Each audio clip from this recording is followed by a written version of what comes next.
বাংলা একটা কথা আছে, অভাব যখন দরজায় এসে দাঁড়ায়, ভালোবাসা তখন। হ্যাঁ, সবার মুখস্থ দেখছেন? অভাব যখন দরজায় এসে দাঁড়ায়, ভালোবাসা তখন জানলা দিয়ে পালায়। দারিদ্রতা ঈমান কেড়ে নেয়। আপনি পার্বত্য চট্টগ্রামের অবস্থা জানেন? আমাদের বাংলাদেশের পাহাড়ি এলাকার অবস্থা জানেন? ওখানে আমাদের গরিব মুসলিম ভাইদেরকে সামান্য কিছু টাকা পয়সা দিয়ে ওদেরকে খ্রিস্টান বানিয়ে ফেলতেছে মিশনারিগুলো।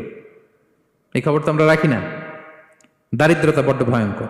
এজন্য বিষ্ণু ইসলাম দারিদ্রতা থেকে আল্লাহর কাছে পানাহ চাইতেন। তিনি বলতেন, আল্লাহুম্মা ইন্নী আউযু বিকা মিনাল ফাকরি ওয়াল কিল্লাতি ওয়াদ-দিল্লাহ। ও আল্লাহ, I seek refuge with you from poverty, from insufficiency and humiliation. ও আল্লাহ, আমি তোমার কাছে দারিদ্রতা থেকে পানাহ চাই। ও আল্লাহ, আমি তোমার কাছে স্বল্পতা থেকে পানাহ চাই। ও আল্লাহ, আমি তোমার কাছে লাঞ্ছনা থেকে পানাহ চাই। পড়েন আমিন।